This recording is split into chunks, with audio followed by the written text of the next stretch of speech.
You're listening to the J.D. Rucker Show. Let's begin. So I have the great, wonderful, amazing pleasure of having a guest. You know, I don't have very many guests. I like to go the Limbaugh route of just me talking for 2 or 3 hours at a time.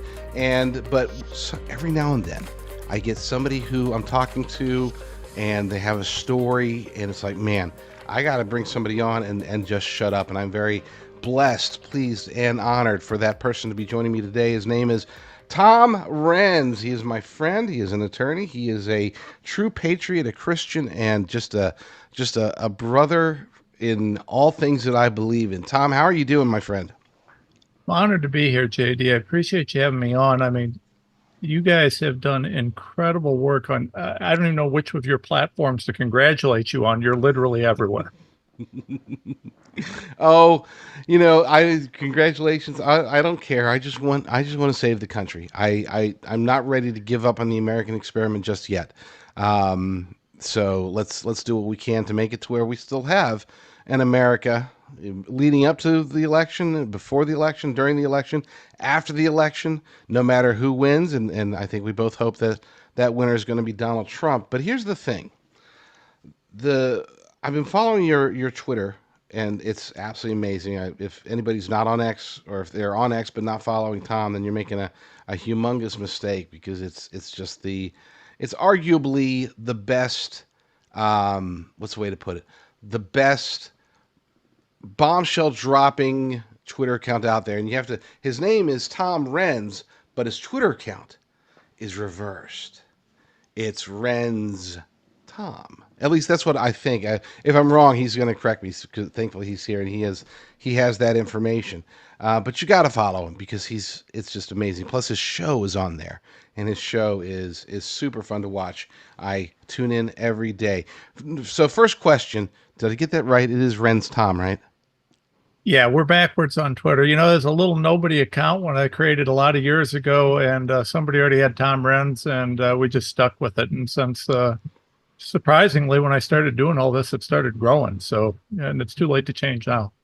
Nope, too late to change now. Unless you can probably buy it out, or something like that. You know, it took me a long time to actually get jdrucker.com, because there was a florist named Jay. I'm not going to mention her first name, but it was Jay Drucker was the florist's name, and she had it. She wasn't doing anything with it.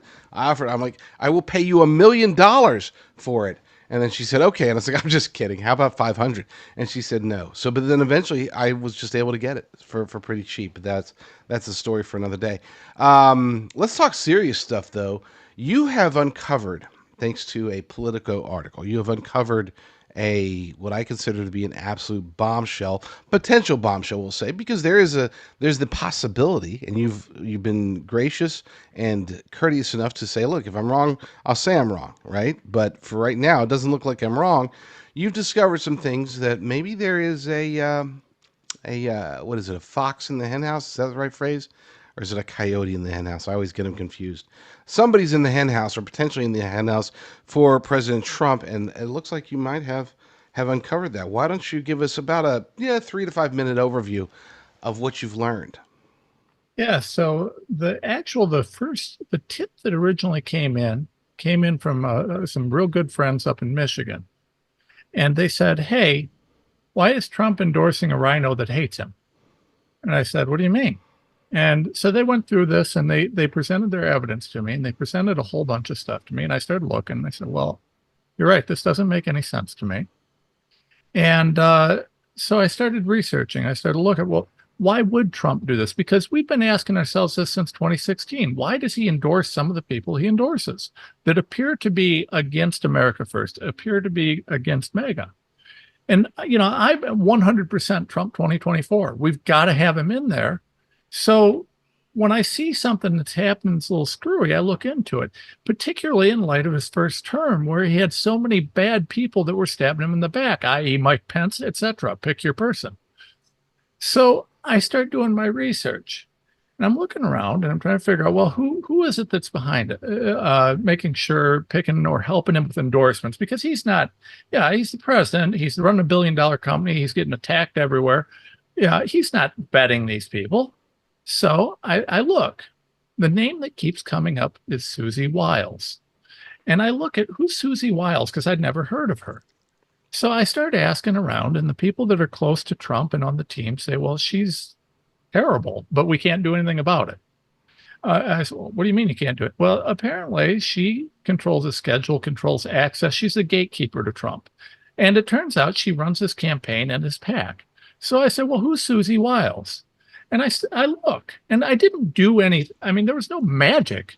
I did a Google search, for God's sakes. And up comes Susie Wiles working for a company called Mercury LLC. What's Mercury LLC? Well, she was listed on Mercury LLC's website as a co-chair of the company, a co-chair. So she's not just working there, she's an important person there. There were press announcements when she joined, all this sort of stuff, right? Okay, so what's Mercury LLC? Well, Mercury LLC is a PR consulting firm, and they work with both Democrats and Republicans. And they're completely and totally owned by another company called Omnicom. Omnicom is a WEF partner, World Economic Forum partner. Uh, Mercury is not only owned by a World Economic Forum partner, but they have on their website very proudly that they represent Pfizer, Gilead, the UN Foundation, Gavi. I mean, these are not America First groups, right? So she's working at an entity that is representing and working for a bunch of groups that are as anti-America First as you can get and anti-Trump base as you can get. And so to me, I'm thinking, okay, there's no way that this is known or acceptable. And so I do more work and I do more research and I check with a lot of people and I talk to a lot of people. And a lot of the work and research I have, I can't make public because I don't want to damage the Trump campaign. I want Trump 2024. This is me trying to help MAGA, right? This is me trying to make sure that there's no snakes undermining him, because how would Trump know when he's spent all his time in a courtroom getting attacked? I mean, he's got to rely on his generals, but if his generals are not who they say they are, well, that's an issue, right? So I'm looking at all this, and finally I decided, okay, I've got so much evidence, it's obscene. Let's put a little bit of evidence out there and just to ask the question, how is this person who's working for a company that represents everybody that's America last, leading a campaign in a PAC for America First? And I said, I don't think the president knows. So the very short version is I ask the question, and then I get attacked worse than I was attacked when I dropped the info about CIA involvement with COVID. I've never seen such blowback. And so I'm looking around, I'm like, what the hell's going on? All I did was ask. I mean, and it's a very relevant question. And here's what I know, JD. When I ask a question, if there's a reasonable explanation, the response is usually to say, well, this, that, and the other, right? If I ask a question and I'm attacked for asking it, that usually means there's something to know. And so I ask the question, I'm being attacked, and my question remains, though. I want to make sure that the president's aware that he's got someone who is America last, or working with a bunch of people. I'm sorry, I can't say. I don't know anything about Susie other than, according to Politico, she's a moderate. She disagrees with Trump and is generally, when I read the article, I thought I was reading about Dick Cheney, his gravitas. Yeah. But I look at this, I'm just asking, does the president know? And why does he trust someone like this to provide guidance and endorsements? And you know what? If I'm wrong, if I've made a mistake, if the president knows, if he's aware and he's okay with it, then that's his decision. I don't need to understand it, or I don't need to do any more. I just need to know that the president is aware. I don't have a channel to the president because she's the one that's controlling getting to him. So I don't know whether he's heard or not, but I'm trying to make sure that it's out there enough that the president's aware. Well, if anybody does have access to President Trump, let's first and foremost, let's find out, is he aware? She's been with him for 3 years now. Okay. She's not the official campaign manager, but she's basically the de facto campaign manager, the de facto chief of staff. And she's a very shadowy figure. Unlike, in 2016, he had Corey Lewandowski. Before he had Steve Bannon. He's always had kind of flashy campaign managers. Then all of a sudden, here's somebody who's working behind the scenes, who doesn't want to have pictures or anything of her taken. She doesn't want to be talked about.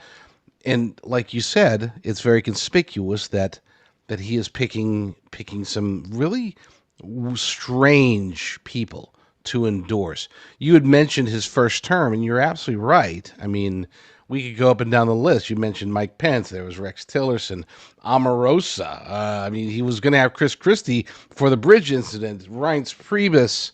I mean, it's endless. Okay, H.R. McMaster. I mean, come on, the deep state himself. So yeah, there is suspect, and this lady seems to be possibly worse than them all. I don't know. We don't know enough about her, but first and foremost, let's just get it out there. Anyone who has access to the Trump campaign, direct access. I'm not talking about oh yeah, no, I got a friend who's got a friend. I'm saying if you know somebody who can get us, or at least get Tom. No, don't get me, but at least get Tom. To be able to message or talk to President Trump. Let's do that, because that seems to be very important. I want to go much deeper into this with you, Tom. Let's take just a quick break. I'm just going to run one little thing, and then when we come back, I want you to go to do a deep dive, if you will, into everything that you've learned. Sounds good? Yes, sir.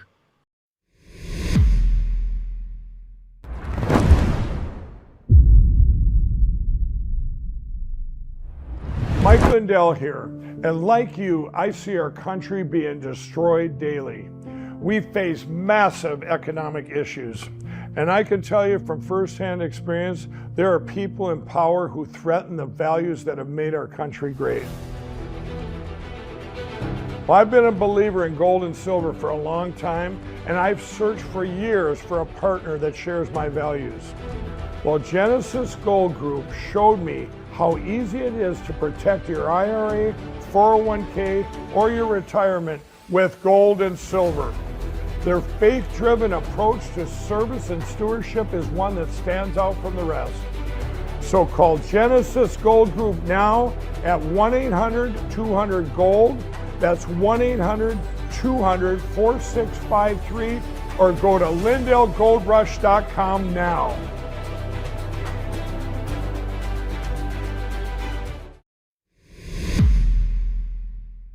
And we're back with attorney Tom Renz, my good friend. Tom, before the break, you dropped a 3-minute bombshell on us. I know you have more information about it, but let's start with, we assume, yes, that there is the potential that this lady, Susie Wiles, is that right? Yeah. That Susie Wiles is... we know she's a rhino. She's ripping on Trump. Basically, she's saying, I like his policy, but I don't necessarily like his personality, or something like that. She was quoted in a long Politico article about her as basically saying, I don't like him, but we need him, It's like, well, that sucks to have somebody who's basically in charge of the campaign, who's the gatekeeper for your campaign, and she basically thinks that you're not a good person, but that she likes your policies or something like that. You had noted in one of your tweets that it'd be like having Mitch McConnell running your campaign. Why don't you tell us what you know about her, and tell us how certain you are, like on a scale from 1 to 100, call it a percentage, how certain you are that she is well, we know that she's potentially a snake, but is she there to drive him towards rhinoism? I mean, is she just there to make sure that all of her rhino buddies get his endorsement? Or is she really trying to get him elected? What is your feel so far about Susie Wiles? I got a lot of questions, and frankly, I got a lot more questions than answers, right? We don't know, JD. You can never tell, right? I don't know her. She's intentionally tried to be under the radar forever. And I don't have insider access to the campaign. My view on this is that we the people, right? So Donald Trump is an America First, we the people MAGA guy. And when I go back to 2016, the thing that was most exciting about Donald Trump was that he was one of the people. He was with the people. He was a fighter. He was willing to interact with the people.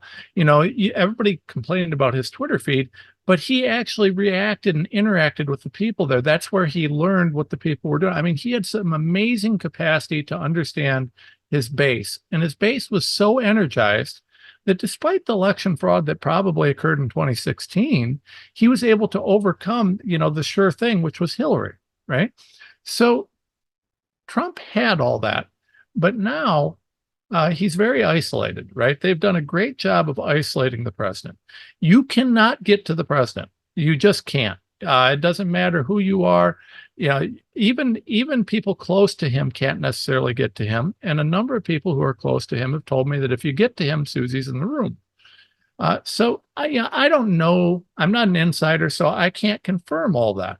But what I know is when I go from state to state to state, and I see these endorsements, and the thing about the endorsements, right, is I'm not talking about who's running for Senate or governor, although there's been some real questionable endorsements there.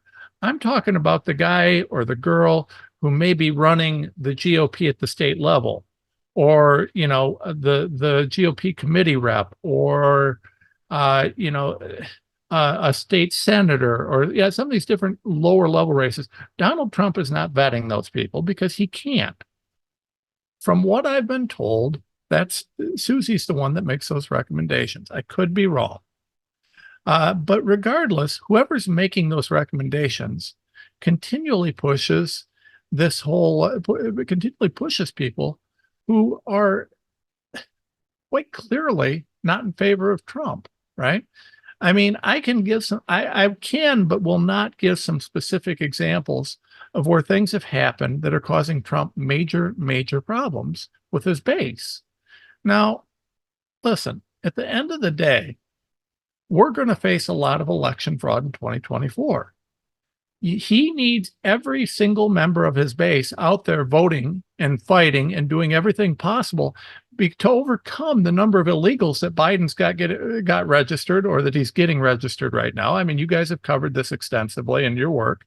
We know what Biden's plan is, right? Bring in tons of illegals, register them to vote, use it to recreate the greatest voter fraud in history. He wants to one-up 2020, right?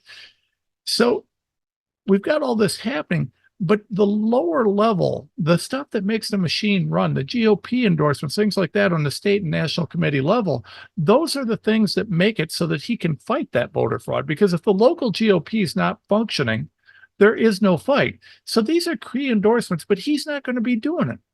And so when I look at that, that's very curious. Now, the thing that I find most interesting is the number of back channel attacks I'm getting since I broke all this, right? Now, when you do what we do, the attacks can kind of be broken down into two kind of different prongs. One is the direct attack, right? The hit pieces, the death threats, the stuff that we all get in our email boxes every day, and we all love that stuff, right? Then there's the other stuff, which is less bombastic, but almost worse to deal with. People looking for ways to undercut your ability to make money, interfere with your banking.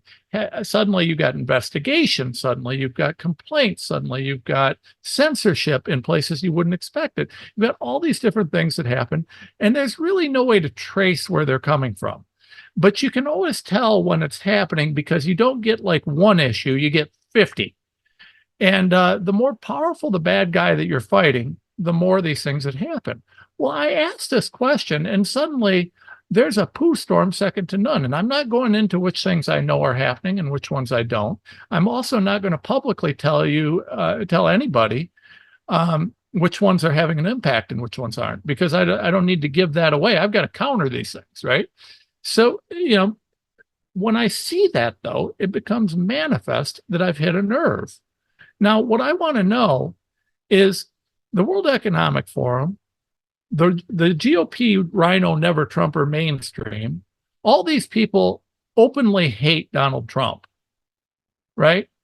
So if I'm talking about someone in his campaign that's actually doing good things for him, and I'm talking about them negatively, if I was mistaken, those guys wouldn't be attacking me.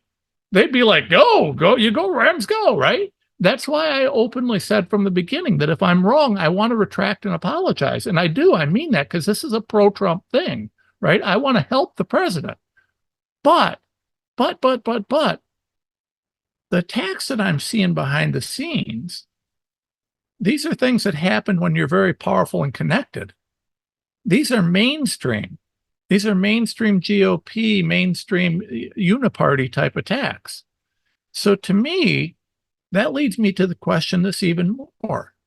And I can put an exclamation mark on this, right? Because I just said I can't talk about some of that. But you know what I can talk about is I can talk about within a week of me asking some very difficult questions about someone who is in Trump's campaign, who, by the way, when the documents case out of Florida hit, you notice that every single name of everybody in Trump's campaign got leaked that was involved in that case, except for Susie Wiles.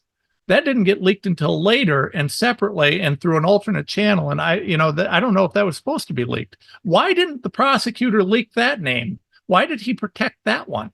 Right? And I don't know. I don't have an answer for that. But at the end of the day, what I do know is that when Politico, within a week, writes a 95-page article talking about how powerful and awesome and amazing you are, and you work on Donald Trump's campaign, it makes me a little bit curious. So then I looked at Politico, by the way, and guess what? Politico, remember I said that Susie was tied in with Mercury, which was owned by Omnicom, a World Economic Forum partner. Well, Politico is owned by Axel Springer, another World Economic Forum partner. Now, we all know that the World Economic Forum hates America First because they are literally and openly in favor of a single global government, right? You cannot be in favor of the World Economic Forum and America First. They are literally opposites. You can't be both, right? The World Economic Forum is pushing for a global government. America First means America's a leader and its own thing, right? So you can't be both. So it raises red flags that she's working for a company that's so tied in with the World Economic Forum.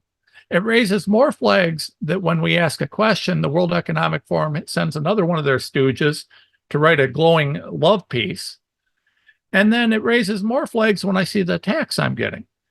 All I want, and I don't mind shutting up about this. I'm happy to shut up about this and move on to the next thing. There's always another story. But the question I have is, does the president know, and is he aware that it appears that the person that is his gatekeeper is a big fan of globalist type stuff? And is that a conflict of interest that he's comfortable she can overcome? If he is, that's his business, right? And I'll shut up about it. I just want to make sure that I put this out there and made sure it's known enough that everybody sees it. Because the one thing I do not believe is I do not believe that we should be doing things behind a curtain. We need transparency on our side. We need truth on our side. And if there's nothing wrong with what you're doing, then you don't damn well hide it. Absolutely not. Absolutely not. And that seems to be exactly where she is. And it's funny because you had noted that you didn't vote Pence. Of course, we don't want another backstabber like Pence. I'll tell you who she reminds me of, and this is not, I have not done nearly the amount of research that you've done, but my intuition, when I see this person, when I hear not literally hear because those are written article, but I've never actually even heard her voice, but I have a voice assigned to her in my head as I'm reading her quotes in the articles. The feeling that I got was more like Reince Priebus, the former. At one point he was Trump's first chief of staff in 2017, and then he was also, of course, the RNC chair for a long time. The last RNC chair that we had that actually won elections, because he was replaced, of course, by Ronna Romney McDaniel, and ding dong, the witch is dead, and so now we can move on from that. But point being is that I get that same feeling from her. It's like maybe even more behind the scenes, because he was a relatively public figure. He didn't mind the camera. She seems to be averse to it. She seems to shy away from it. It's almost as if, like, she reminds me of oh, I forgot the guy's name.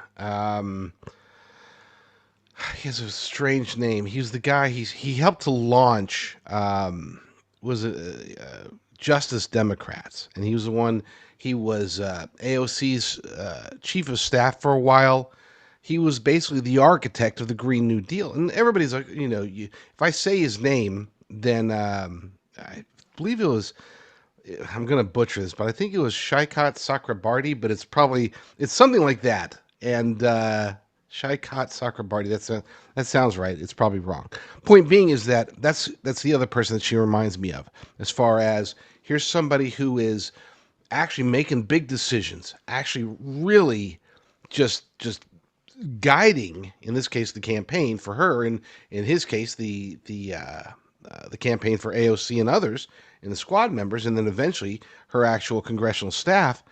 That's who she makes me.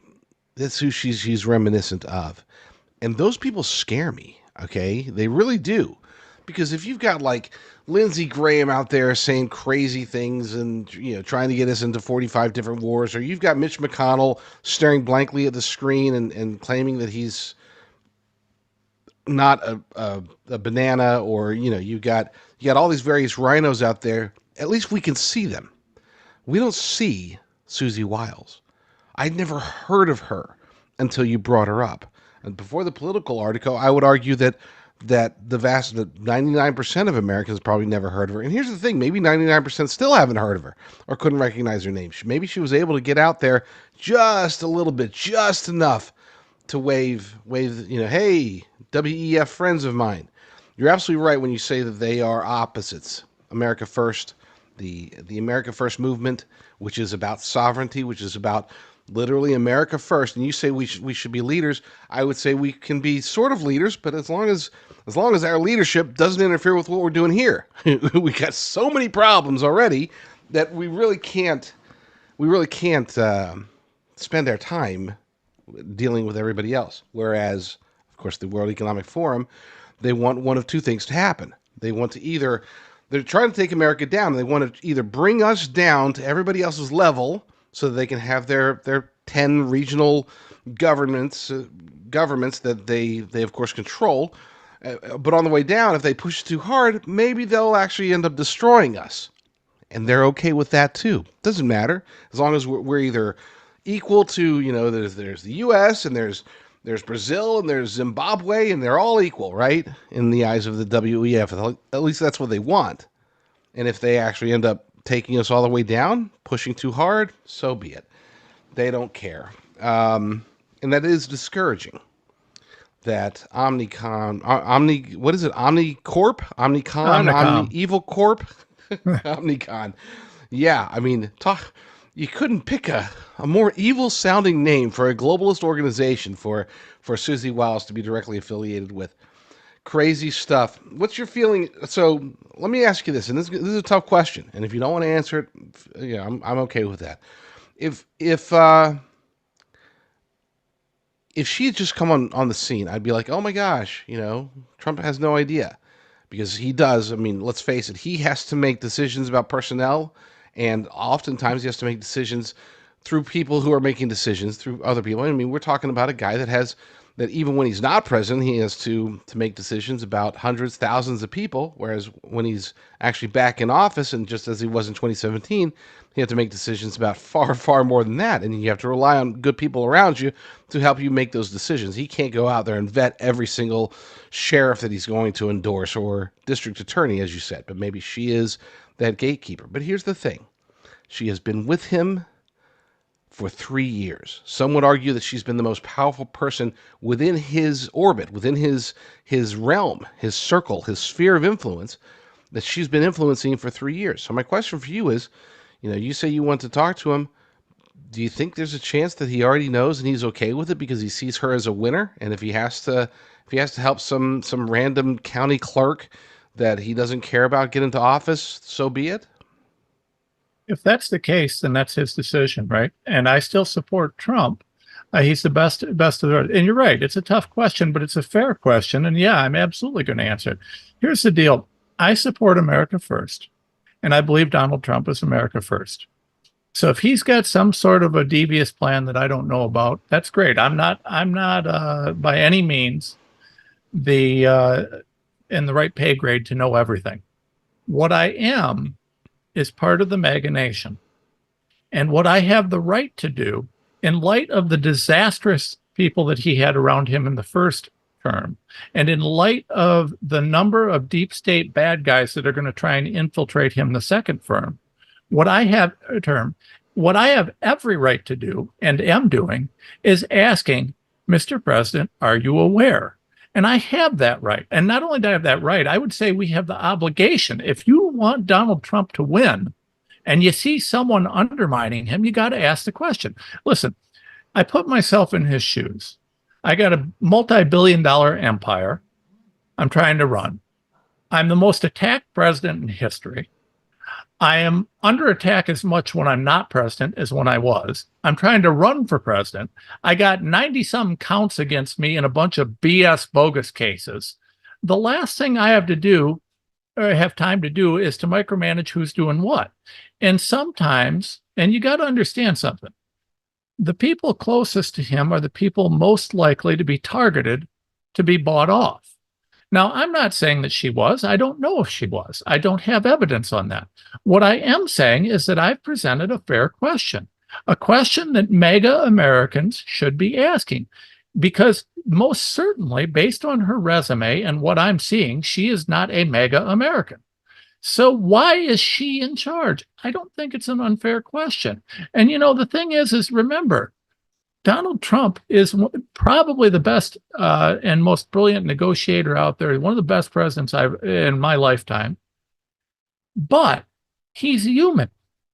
You got 24 hours and two hands, and he's under attack more than anybody else. She's been there for 3 years. Show me anybody else in his orbit that's been there for 3 years and hasn't been attacked. How is it for 3 years she hasn't had, nobody says a peep about her? How do you think that the mainstream media doesn't know her? Do you think that the World Economic Forum, who runs Politico and runs all these other things, do you think that they don't know about her? Why haven't they attacked? I think that's as pointed of a question as anything. You know, when you say to me that she's been there, he's vetted, okay, well, listen, with due respect to the president, and obviously, I'm not angling for a position in the administration. I don't give a damn. I just want to be a free American, make sure that my kids can live. With due respect to the president, he's put some really crappy people around him. Mm-hmm. This particular person has a resume that is not America first, openly says she disagrees with a lot of his stuff, and yet apparently has keys to the kingdom. And again, I can't make some of what I have public without damaging the campaign. And I'm not willing to do that because I am Trump 2024, period. So I'm asking the most obvious questions, the questions that anybody can and should ask, right? Sometime between now and the election, someone is going to ask him, hey, Mr. President, why is it that your campaign manager looks like a WEF stooge and no one's doing anything or asking any questions about it?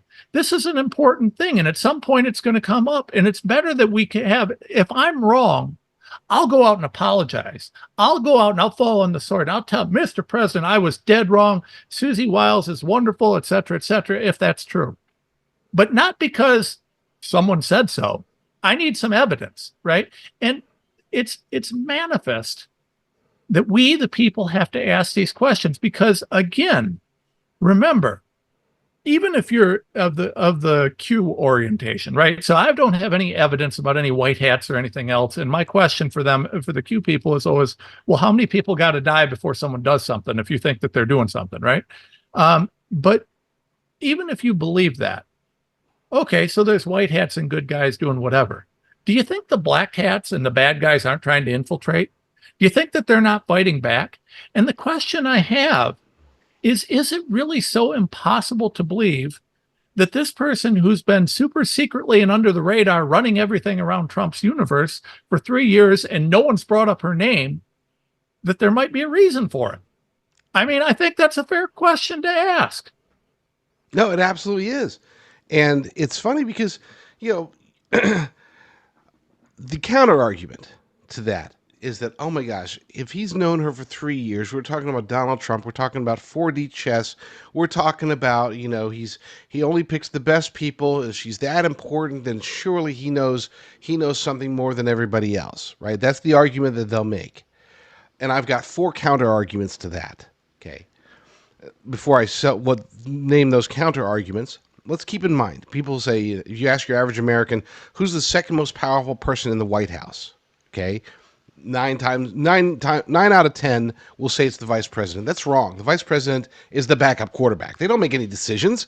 They're like, literally, they sit the bench and they're given assignments. They're Frito. Send Frito to go pick up somebody at the airport. Send Frito to Ukraine to bail out his son. Send Frito here. Whatever. That's what the vice president is not the second most powerful person. They can become the most powerful person if the president's. But again, they're just the backup quarterback. It's like saying the backup quarterback is the most important player on the field.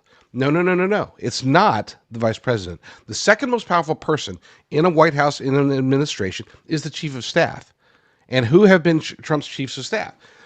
Reince Priebus. Horrible. He was replaced by John Kelly. Far worse. Okay, he was replaced by Mick Mulvaney. Decent guy, totally worthless as chief of staff. He was replaced by Mark Meadows, who I've had dinner with Mark Meadows, and I don't trust Mark Meadows at all. So, nice guy, great smile. But between the 4 of them, I believe that Trump made 4 bad choices for the second most powerful person in his administration. So is it really a stretch to say that maybe he made a bad choice for the most powerful person in his campaign? What do you think? Well, I think that the whole argument, Trump makes the greatest decisions about who he hires, falls flat on its face as soon as I mention Mike Pence. I mean, I don't have to go real far on that. Oh, he does? Would you like the list of people who betrayed him and stabbed him in the back? He's got a few good people. I mean, look at what Navarro did. Compare Navarro versus some of these other guys who couldn't wait to throw Trump under the bus. I mean, and pick your guy, pick your cabinet member, pick your this, pick your that. Now, to my mind, the single most important thing that Donald Trump needs is someone unassailable, someone who will actually be trustworthy. And I think he needs a team. What I've said is, I said Donald Trump needs to approach this like Elliot Ness. He needs a team of untouchables, people who cannot be bought. And they don't have to be the Secretary of State. They don't have to be the Chief of Staff. What they need to be is the people vetting the people around him and up their butts 24/7, watching and just reporting honest to God truth, good, bad, or ugly. And it shouldn't matter whether Donald Trump wants to hear it or not. This isn't a matter of whether you want to hear it. This is just a matter of you are trying to have the most powerful seat in the planet again for a second time. You know that your agenda is one that is opposed by the most powerful evil people on the planet. You have got to have someone trying to decide the difference between who's good and who's bad around you, who can communicate with you openly and honestly without fear of repercussion. And, at this point, my question is, who would that be? Who would that be? Because I'll tell you, when I've talked to people who are in and around Trump, I found maybe 2 or 3 people that like Susie and about 50 that dislike her. And what I will tell you is that the people who say, no, we don't like her, we think she's a bad egg, she's this, she's that, all universally say, but there's nothing we can do about it. We'll get fired if we speak up. We'll get this, we'll get that. I don't work for him, and I don't give a damn if he ever gives me a job, gives me a phone call, or anything else. I just want my country free, right? I just don't give a damn about anything other than a free. My boys are 11 and 14. Biden is trying to start World War III. To hell if my kids are going to get conscripted to go fight in Ukraine. Bullcrap. That's what I care about. And, the idea that I shouldn't rock the boat, I shouldn't ask questions. Absolutely, I should. If you don't have the courage to back Donald Trump and to back America first, which is his platform, he created this. He created MAGA. All I should be getting is a thank you note, but instead I'm getting kicked in the teeth for it. If you don't have the courage to do this, then you're not MAGA. If you don't have the courage to ask and challenge your own beliefs and to challenge what you see when true evidence is presented, I gave screenshots. What do you want? I mean, I gave screenshots of a publicly available website, and it openly says Mercury LLC. We represent Pfizer. We represent Gilead. We represent Gavi. We represent the UN Foundation. We're owned by Omnicom. Omnicom is proudly presented as a partner to the WEF. I mean, what do you want? I just presented data and asked a question. Okay, I could be wrong. I'll grant you. I could be dead wrong. And if so, I will be honored. I'll come back on this show. I'll come back on with Alex. I'll come on back on anybody who'll have me and say, man, was I wrong? I got the inside story. I got real evidence that shows that I made a mistake somewhere. Let's just move on. My bad. My apologies. Donate to Donald Trump and never listen to me again because I'm a moron. I don't, whatever. But the thing is I just presented what I saw. And the idea that, oh, he's been there for 3 years, so she must be good. I mean, he had a couple people in his, Mike Pence was vice president for 4 years. I mean, that's not listen, a bad guy who is pretending to be a good guy can do that for a long time and can do it well. And there's a lot of ways to do that, right? I mean, that's, the whole idea of intel, spy, CIA, that whole thing. And I'm not saying she's that. I don't have any evidence of that. But that's the whole point. You infiltrate and you sabotage or espionage. That's what espionage is. So the idea that it's impossible that the most powerful man on the planet, who's seeking the most powerful seat on the planet, could have people trying to infiltrate. Listen, if you're the World Economic Forum, you made trillions of dollars with a T off of COVID. Your members did, right? So do you think that spending $100 million to infiltrate and to try and manipulate, the president of the United States is a bad investment? Hell no. We got Disease X on the horizon.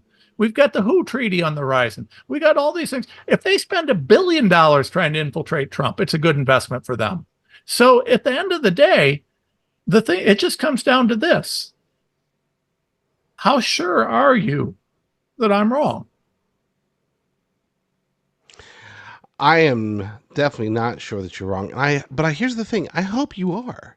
I do too. If you're wrong, praise God, because that means, okay, cool. So he's actually finally, on the fifth shot, he finally picked him a winner. Not just somebody who can win elections, but also somebody who can make sure that he's doing what's right. And maybe there is a master plan. I'll tell you, I'm not holding out hope for that. Not at least with Susie Wiles, because, like you said, I mean, she seems to be the most likely candidate who is getting him to back. I forgot who he's backing up in. I see, like you said, that many of his endorsements have come across, and they've just been head scratchers. They just didn't make any sense to me. Knowing that she was there when he was backing, for example, Dr. Mehmet Oz. Okay, yep. That was ludicrous. Okay, but it's funny, and this is where Trump might say one thing, right? And he'll back it, and he's done with it. But I was getting attacked back then during the Mehmet Oz versus Kathy Barnett, getting ready to take on John Fetterman. I was getting attacked by some prominent people in media, people at Newsmax, people at Fox News, because I was getting hit by, what's his name? Guy I like, Rick Grinnell. Rick Grinnell was coming after me hard, but I was not wrong. I think that he made a mistake. He made a mistake in that endorsement. And now I'm seeing like a string of those. Who knows? Maybe Susie Wiles is involved. But if we're both wrong about that, praise God, because that means that the country is in better shape than we thought. I look at it like this, and let me get I'm going to put on my, do I have any tinfoil? I got to get some tinfoil. Nope, I don't have any. So we'll just pretend like I've wrapped my head in tinfoil. We'll pretend like you did as well.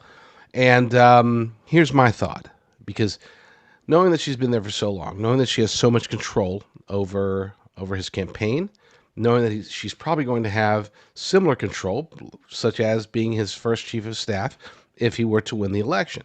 The way that I would see that is they the powers that be, the powers and principalities, the globalist elite cabal, people at the World Economic Forum and other organizations such as the Council for Inclusive Capitalism and all of those, these people don't like any scenario where they can't be able to exert some sort of control. So when they're looking at this, they're seeing Biden failing.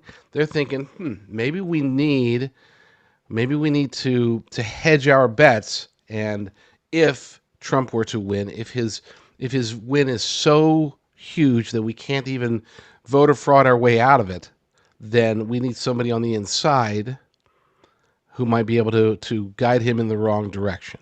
Just like I think that they were the ones that ended up putting all 4 chiefs of staff, plus Mike Pence and a bunch of other people, Rex Tillerson and the like, H.R. McMaster. I think that they were the ones that essentially infiltrated his campaign, or first his campaign to some extent, but definitely I don't think that they were even caring so much because they didn't think he could win. But once he got in the White House, it's like, oh crap, we got to get our people in there. And that's what they did. And I think in this case, they're not taking it for granted. They started early.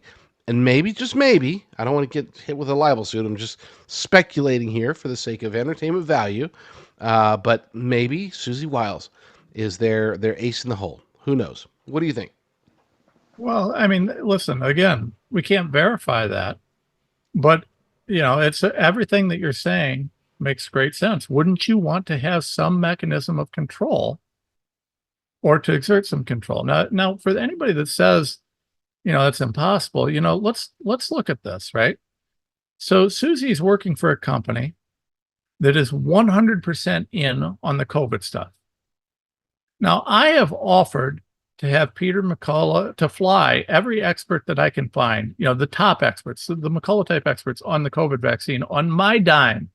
I've publicly offered it numerous times to fly them on my dime to Mar-a-Lago to update the president, let him know about these vaccines. He won't even hear it. Now, maybe he didn't get the message, but I'll offer it again here. Why? Why wouldn't you listen to what your base wants? I mean, your base clearly wants that. Why wouldn't you at least listen to your base? Why don't you want to hear what your base is saying? Well, I mean, if your potential chief of staff is representing Gavi, Pfizer, Gilead, and UN Foundation, that would probably account for that, right? What else might be going on, right? So one of the things I saw is one of Trump's people was out and doing an interview. I can't remember who it was with, but I saw on Twitter, and they were talking about using biometric IDs and data to eliminate voter fraud, right? Did you see this? So they're talking about using biometric IDs and data to eliminate voter fraud. Well, if you're Donald Trump and voter fraud is the bane of your existence, you want to do anything you can. Now, we could eliminate it by having same-day voting with an ID, but no, we're going to talk about biometrics. Well, biometrics is the foundation for vaccine passports, CBDCs, and everything else. I ain't doing it. You ain't getting it. So, but Trump's got one of his people out here talking about that.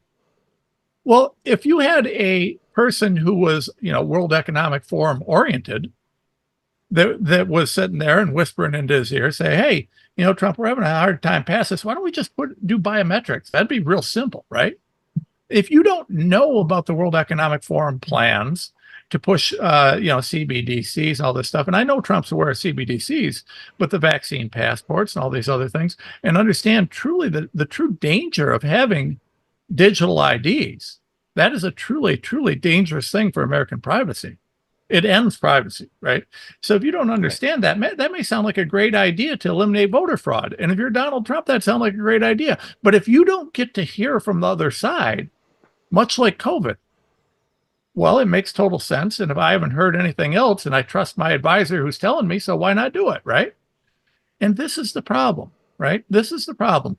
If you've got the most powerful person in any powerful person's office is the person who controls the schedule and access. And by any and all accounts, that's Susie. She's apparently in every meeting, on every phone call, and every this, every that. Well, she's going to tell him whatever she wants him to hear. And if she's earned his trust over 3 years, well, then he's going to listen to her. But my question is, has anybody asked how she would earn trust in light of the fact that she's working in these places that are counter to America First, counter to MAGA. I mean, if you look at the people that she works with and likes, the list of anti-Trump and Democrat people, I mean, it's not short, according to the Politico article, right? I just go to that, right? You don't even have to look any further. Don't even do your own research. Just read the Politico article, right? It's 98 pages of, how skilled and successful she is, which in and of itself, if the Politico's doing a fluff piece on someone around Trump's atmosphere, orbit, really? Really? The Politico? And no one sees this as suspicious. I am begging for someone to tell me that I'm wrong and then give me some semblance of evidence, something, anything. Just let me hang my hat on it. I don't, because this isn't a fight that I want. I got other things to deal with. I'm still dealing with COVID stuff. We're dealing with, we're looking at the J6 corruption, which is mind blowing. We're looking at all of these different things. I mean, there's so many different things we got to go. Hell, my wife's fighting cancer. I got so much going on. I don't need this particular fight, and I don't want it. But I feel a duty and an obligation as someone who is, I'm out fighting my ass off for Donald Trump and for America First, right? I'm out fighting every single day for America First. If there's someone trying to undermine it in the organization, don't I have a duty to ask the question? What's wrong with that? I mean, please, JD, you're a smart guy. We're friends. If there's something wrong with my logic, please tell me, because I'll fix it right now and tell you I'm sorry. Let's look at the logic.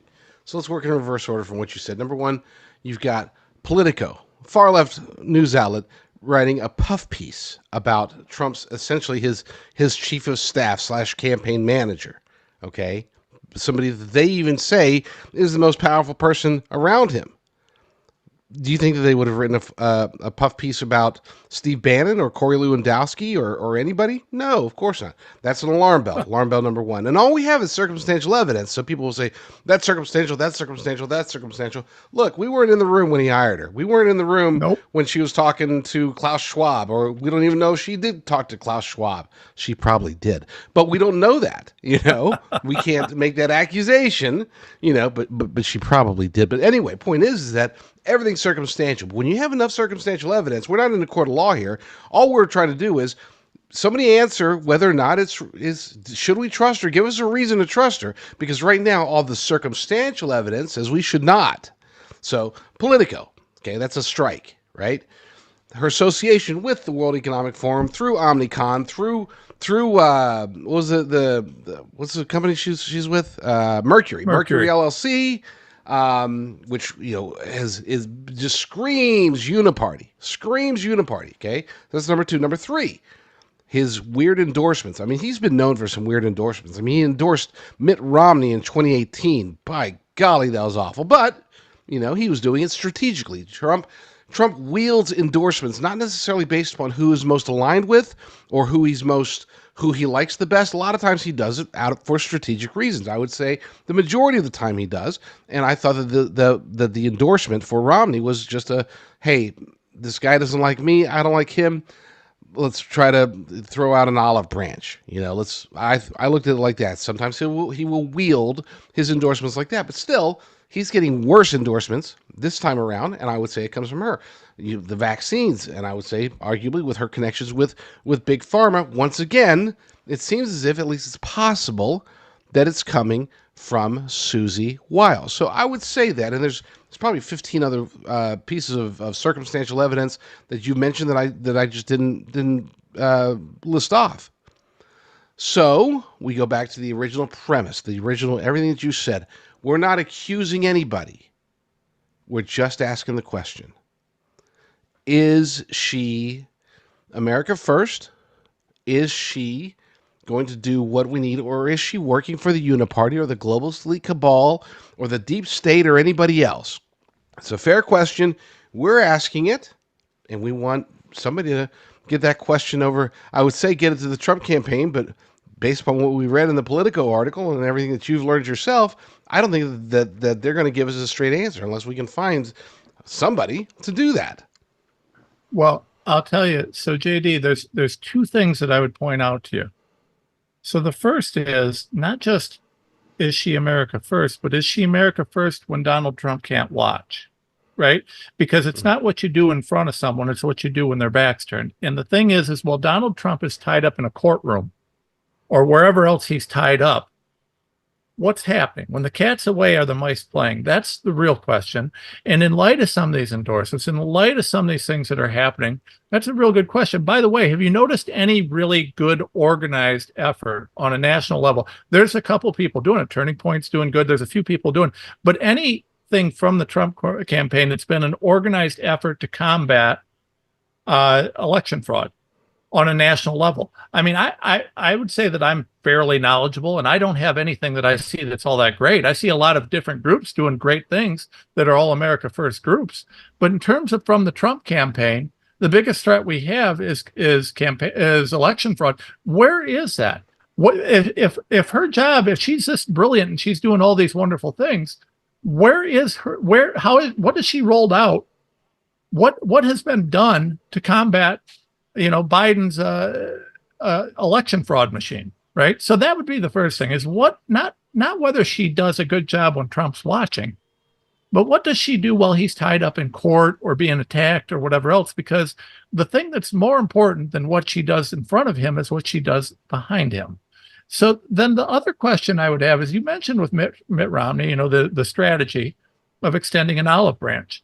And, I think Trump is probably the best negotiator, looking over the history of his business and this, that, and other, probably the best negotiator you've ever seen. But here's the thing. How'd that work out for him with Mitt, right? How'd that go for you? The problem with negotiating with evil is you're not negotiating, right? You're being lied to. And in this case, what we've got to understand is if you were the America First leader, which Donald Trump is, the idea that he's going to be able to negotiate with the devil is absurd. You can't negotiate with someone who's going to tell you whatever you want to hear and then do whatever they want to do.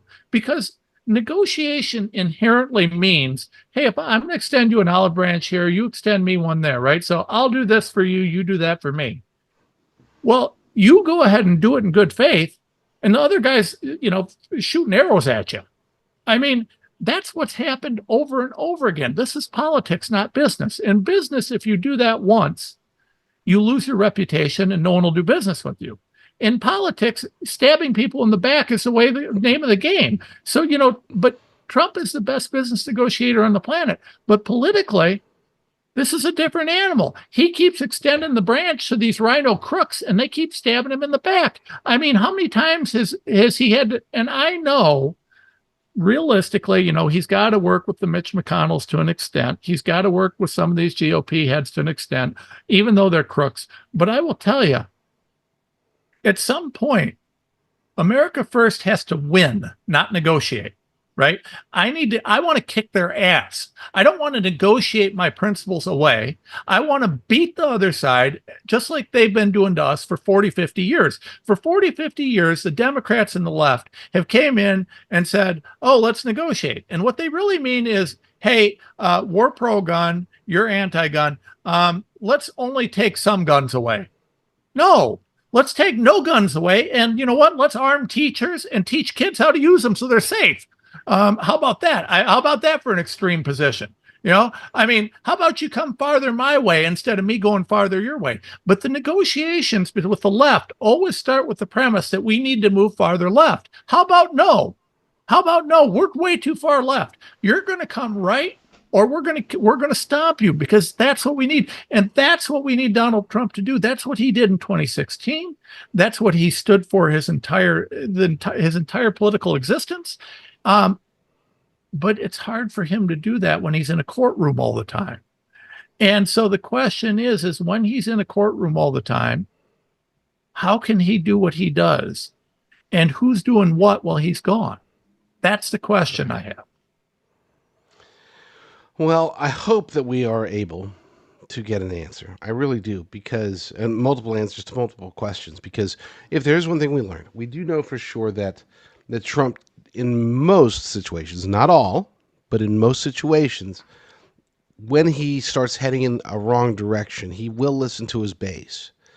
And so, it's sometimes he does, sometimes he doesn't. I would say the famous example where he did, I don't know if you recall, it was approximately August of 2016.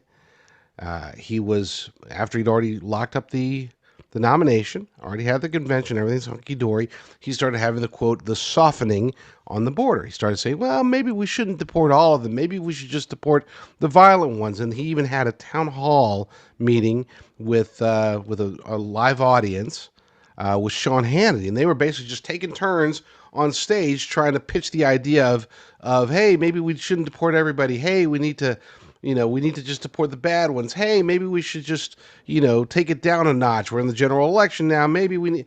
And the audience was literally screaming, no!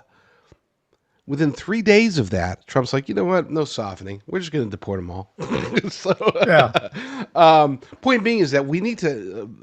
My goal here, my hope, is that by getting enough people to ask, what are you doing with this lady? What are you doing with these endorsements? What are you doing? Let's really take hold and make this an America First campaign. This isn't just Republican versus Democrat. We're not just fighting the Democrats. We are fighting the rhinos. We're fighting the uniparty swamp. And one could argue that people such as Mitch McConnell and Lindsey Graham and Kevin McCarthy, who's now on a revenge tour trying to get rid of Matt Gaetz, getting somebody to primary him, those are the people that we are actually fighting, on top of having to fight Nancy Pelosi, Hakeem Jeffries, and the squad and everybody else on the left, Chuck Schumer and the works. So that is my intention there, and I appreciate you bringing all of that stuff up. We are on with my good friend, attorney Tom Renz, and Tom and I, we go way back, but there is a business arrangement that we've made that I don't know if a whole lot of people know about it, but I think we need to really announce it. Tom is a partner with us with our beef company. Okay, RenzWholeCows.com, RenzWholeCows, RenzWholeCows.com is where people can get high quality, long-term storage beef, and it will benefit us. It will benefit Tom in his efforts. It'll make it to where he can bring in, let's fly Peter McCullough to talk to Dr. Peter McCullough, to talk to Trump or Susie Wiles or whoever. Let's get that happening. And the best way we can do that is to get people prepared for whatever is to come with long-term storage, high-quality beef such as ribeye, tenderloin, New York strip, and the works. For today's show, I have set up a special. You've never had this before, but I'll let you use it forever. But I set up a special code. Normally we do 5, 10, 15% discounts for today, and it's for today only. That's not true. Ongoing, we're going to have RENZ25, RENZ25 as a promo code, no space, just 6 characters. RENZ25 as a promo code that people can use at RenzWholeCows.com, and they'll be able to get 25% off. That's why it's RENZ25. See what I did there? What do you think about beef in general? And then we'll get back to Trump. I just got to get your 30 seconds of beef endorsement real quick. Well, you can absolutely have it, right? So, I mean, we broke, and we were responsible for making people aware that mRNA is in the food supply. They're putting these poisons in our food, right? So having a supplier of actual food, meat that doesn't have mRNA in it, that doesn't have poisons in it, this is a critical thing. So, it's long-term supply. It stays there for a long time. It's good forever, right? Or at least a long time. And we know Bill Gates wants us to eat bugs. I got to be honest with you. I did try bugs once. I was in the jungle and there wasn't anything else to eat. And we were literally exploring in the jungle. And so I ate bugs and it was disgusting. I'm not eating bugs again. I want beef. So if I can get my beef without mRNA and without poison and without gene therapies in it, that's what I want. Whole Cows, great company.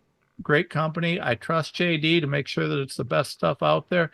And I'm very, very eager to have this partnership made more well known, to get it out there, because it's a great company and a great product. So, definitely support support whole cows, 100% renswholecows.com. And thank you for your support on that. We desperately need it. Your support keeps us fighting. Amen to that, brother. Promo code RENS25. So, and you've given me far more time than you allotted, so I'm going to be conscientious of the time that you've given me. I know you've got stuff to do, so I'm going to give you one more question. Just one more question. We are now approximately 6 months away. We are seeing chaos everywhere. We are seeing, the Democrats scrambling. There are still rumors, even though time is short. There's still rumors that maybe they're gonna replace him with Gavin Gruesome Newsom or Big Mike Michelle or somebody maybe that we don't even know about. Right? There's rumors that nobody's talking about Kamala replacing him, but that's who would talk about that. So my question for you is, though, between now and the election, I would normally ask the question of what surprise do you think is going to be the biggest? But here's in 2024, things are different. I don't think there's going to be one surprise. I think there's going to be like 375 surprises. So as my final question to you, take as long as you can give me a 3-word answer or a 3-hour answer or anywhere in between. What should people expect between now and the election as possibilities, probabilities, certainties, or maybe the answer is to expect the unexpected, as they like to say in certain circles? What are your thoughts, Tom? Well, you took my words right out of my mouth. Expect the unexpected, right? We know, I would say probably the highest likelihood is substantial civil unrest. We've had the southern border wide open. We know that there's been over 1 million military-age Chinese, Iranian, and other such men that have crossed that border. We know of at least one confirmed terror training camp in the United States. I've had a number of people confirm it for me. Apparently the FBI and everybody else knows about it and they just don't care. We've heard stories about these Chinese police departments all over the United States. We're seeing all of this stuff happening. And, it's a little bit hard to say what's going to happen for sure. Now, a lot of people have said that, that we're going to have Disease X. I don't think Disease X will happen until after the election. That's my opinion. I can't back it up. It's based on the intel and everything I've seen. That said, pay attention to the avian flu. This H151, I can't even remember the number right off the top of my head, but the avian flu that's going out right now, they're using it to kill massive, massive numbers of our herds, of our chickens, of our this, of our that. They really want to damage the food supply. Expect massive, massive attacks on our food supply. You're not going to hear about it. What's going to happen is your food costs are going to keep skyrocketing. That's why whole cows is so important. But your food prices are going to continue to skyrocket. I don't think there's any question about that. And what you can see is they've actually talked about this new avian flu spreading to cattle, which is, a prerequisite for them to cull a whole bunch of cattle. Well, we've already seen the price of beef skyrocket. That's only going to continue, and they're going to claim if the cows aren't vaccinated with the new avian mRNA poison, which will then poison you, that they're not safe to eat. So and that they need to be culled. This is something that they're going to push. The food supply is one of the most important things for you to watch. Bayer Monsanto is partnered with BioNTech, Pfizer's company that does the mRNA. Ask yourself why. Why would they do that? Well, remember, between seeds and animals, there's a lot of money there, right? So that bioengineering is something you got to watch. We've talked about extensively the possibility of problems there. And I think you're going to see continued push for the dollar. I don't think the dollar will completely collapse until either right before or right after the election, because that could screw up whatever result they want. But you will see the dollar crash at some point. They got to push CBDCs. You're going to see continued pushes. I think that this will be a surprise. I haven't heard anybody say this. I think that there's a very strong possibility that you will see more and more press on election fraud. And the reason I think that they're going to do that is I think they're going to use election fraud as a way to convince hardcore mega Americans that these biometric IDs are an okay thing because it'll stop election fraud. I think that's going to be something that they're going to use for it. The elections are controlled, right? They've got the machines, they've got the ballots, they've got all this stuff that they're doing, and I can't show how it's done. I can't prove it all. I'm not accusing anybody of anything I can't prove. I'm just saying that I personally believe that the elections are pretty well controlled, and I've got a lot of evidence to back that up. The one thing that they can do to make it even more so is this biometric ID. They need the universal ID for the Great Reset to work. The Great Reset only works if they've got control. And so I think you're going to see more and more discussion. I think right around the time that it becomes too late to do anything about it, there'll be wide acknowledgement of voter fraud. And I think they're going to use that to try and manipulate or push through and get patriot voters to be okay with, well, they're just going to scan your eyes. They're just going to scan your this. They're just going to scan your that. And by the way, a pro tip for anybody that travels a lot, right now, when you go through TSA and a lot of airports, they're asking to do retinal scans and face scans. You can opt out, but you have to tell them, I'd like to opt out of this if it's okay, sir. They can opt, you're allowed to opt out of it. But if you don't, and they won't tell you that you can opt out, they'll just they'll just scan you and you'll be, but understand, foundational to everything about the Great Reset is universal surveillance and the end of privacy. So I think you're going to see big moves in that realm, and it's going to be tricky. It's going to be underhanded. You're not going to notice it, but they're going to continue pushing it. And I think we've got to really be on alert for that. Gosh, you're right. I have never heard that. And anytime somebody says, something I've been thinking about, I haven't heard anybody talking about this. I would say probably, not to brag here, but probably 7 times out of 10, I've either talked about it or I've heard somebody else talk about it just because I'm immersed in. I have not heard that before. And that makes total sense to me. It's not just biometrics either. You've got, just yesterday, they were talking about how there was this brutal beating of a 65-year-old nurse in LA at a bus stop or a train stop or something like that. So all of a sudden, now they're talking about, hey, so we're going to go ahead and start setting up here in the next 2 months some facial recognition tracking cameras all over LA everywhere, especially where there's public transportation, just so that we, that way we can see if there's a guy that we think, hey, this guy might be a criminal. It's for your own protection. The biometrics for the ballots, that's for your protection. The mRNA vaccines and the cows, that's for your protection. They're going to protect us into extinction. They're going to protect us into total control. And that's the part that we have to fight back. But I think the most important thing that you said, out of all of those extremely important things that you just said, I'm so glad I asked, the most important thing that you said is that most of us, even those on the right, even those who are very well aware of what's happening to us, I would say the vast majority of us on our side and everybody on their side is not going to really notice it all or see the big picture until it's too late. And this is why we have to continue to fight the good fight. We have to continue to speculate. And most importantly, we have to continue to not just ask questions, but to question everything. I do support Trump as you support Trump, but I'm not going to take with blind faith that everything he's going to do is going to be perfect. I'm going to question him when he needs to be questioned. I'm going to question people in his campaign, on his staff, if he does indeed win. And we need to have that mindset that nobody's going to save us. Okay, if you're a Christian, you've already been saved for the long term, but nobody's going to save us on this planet. We're going to have to fight to do it ourselves. We're either going to be doing what we can do, or we're going to be waiting for FEMA to bring us our cricket burgers. And Tom has already said he's not going to eat it. I'm not going to eat it.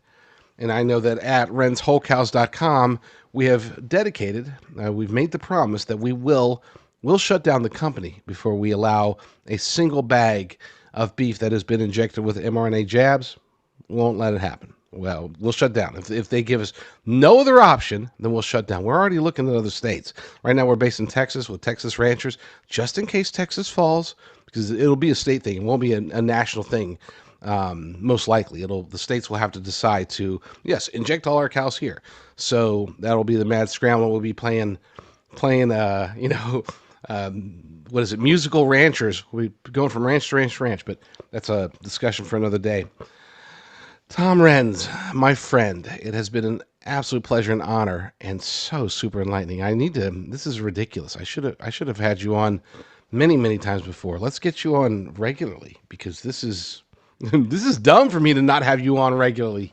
You're too smart. You raise the IQ level of my show, and that's a fantastic thing. So I appreciate That's that. a scary thing, JD. I got to be honest with you. We got to talk about standards. If I'm raising anybody's IQ, we're in trouble. For God's sakes, I'm a lawyer. Too I don't modest, bring good. too humble. We already said that people can find you on X at Renz Tom. It's your name reversed. Where else can they find you? Where else do you? I mean, you've got your show, you've got your website. Where else can people who want to follow your work or even reach out to you? How do they do that? The easiest way to support us is to go to tomrenz.com. You'll find links to my Substack, tomrenz.substack.com. You'll find links to my locals, to my Rumble. We do a show every day that runs on Rumble and X and all over the place. And actually, if I'm not mistaken, it may soon be running on your show, on your channel, which I'm pretty excited about. Then, Yep. it'll go from 5 people watching it to a whole bunch of people watching it, right? But we've got all sorts of, we're all over the place, right? The biggest thing I can do, and one of the things I want to be real honest with people. I love the lawyer thing. I love what I do, but my wife's fighting stage 4 cancer. I can't do as many big cases as I'd like to right now because of that. So we're focusing real hard on the media. But more importantly, remember, lawfare is 3 parts: legal, political, PR. And the courts are in bad spots right now. Right now, I mean, there are some great courts and some great jurists, and the justice system is still the best in the world.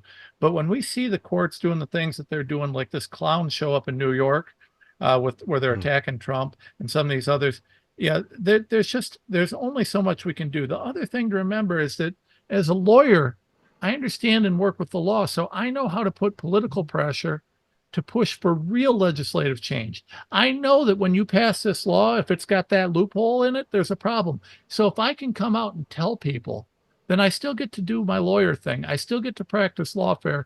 It's a little bit different angle, but I still get to fight for my country.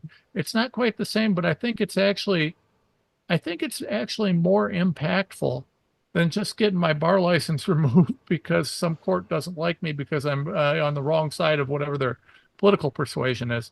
And so we've really embraced this. We're working very hard. We're still filing cases. We're still supporting cases and, doing a lot of that. It's not that I ever intend to abandon that. It's just, right now we're really hitting that. So please support us in the media at tomrenz.com. Check out our store. I'm trying to perfect my grifting skills. As you all can tell, I suck at grifting. Tomrenz.wholecows.com. I suck at grifting, but please help me to become a better grifter. Buy my crap. Please. I mean, look, it's good crap. Okay. Notice that he's not trying to push. What is it? I forgot the name of the company now. Where they sell you a plot of land in Scotland so you can be a lord or a laird or a lady. He's not pushing that. He's actually pushing stuff that you need. So he's got the good grift going. Love it, Tom. Pleasure as always talking to you. Let's talk again very soon. I hope so. God bless you, brother. God bless you.